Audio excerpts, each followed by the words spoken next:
కాదు మీరు ఏ రీల్ చూసినా గానీ ఆ సినిమాలో ఈమె హీరోయిన్ అయితే బాగుంది అనిపిస్తుంది నాకు. ఏం మాట్లాడుతున్నావు రా మాదర్ చోద్? సోన్ మూవీస్ లో కూడా వస్తాయండి, అది కూడా చూద్దాం. అవునా? అవును. హీరో విన్నావా? కొంచెం ఫేస్ లెఫ్ట్ టర్న్ చేసుకోండి. బా గరణమ్మ గుడిలో నగ్మలాగా ఉన్నారు. నేను చూడలేకపోతున్నానా? మీకు ఎవరికి కళ్ళు కనపట్టలేదా? ఒక్కసారి కాలు ఇలా అని ఇలా వేసుకోండి. ఒకసారి వేసుకోండి. లేదు కొంచెం ఒకసారి కొంచెం నరసింహ మూవీలో నీలాంబరి లాగా ఉన్నారు. చిచ్చి, మీరు సిగ్గుపడకండి, చచ్చిపోవాలనిపిస్తుంది. ఒకసారి కళ్ళు పెద్దవి చేయండి. బాహుబలిలో మిమ్మల్ని చూస్తే కళ్ళు పెద్దగా చేయాలనిపించట్లేదు. బాహుబలిలో శివగామి లాగా ఉన్నారు. రామచంద్ర వీడు ఓరాక్షన్ భరించలేకపోతున్నాను రా. ఒక్కసారి నిలబడరా ప్లీజ్, ఒక్కసారి ప్లీజ్.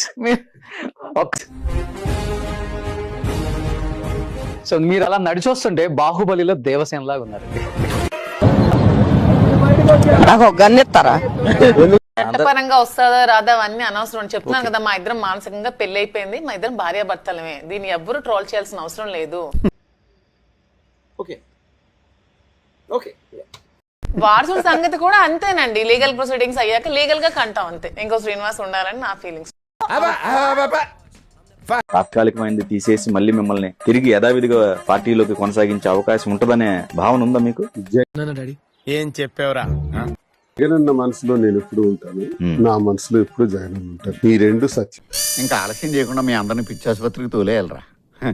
తాత్కాలికమైనది తీసేసి మళ్ళీ మిమ్మల్ని తిరిగి యథావిధిగా పార్టీలోకి కొనసాగించే అవకాశం ఉంటుందనే భావన ఉందా మీకు?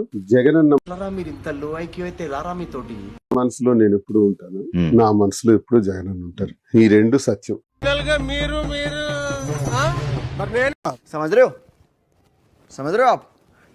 మాదిరి నేను దగ్గరయ్యాం, మేమిద్దరం కలిసి ఉంటున్నాం, ఉంటాం. అంతేకాదు పిల్లలు మా బాధ్యత. నా యుద్ధం ఆగదు, నా యుద్ధం కొనసాగుతుంది, చాలా తీవ్ర రూపంలో కొనసాగుతుంది. పొట్టకాయ వస్తుందండి, ఇవన్నీ మాట్లాడాలని నమ్మకన్నాను. నేను మాత్రం టెర్మినేట్ కాను, పాజు కాను. అసలుడే గాని మహానుభావుడు.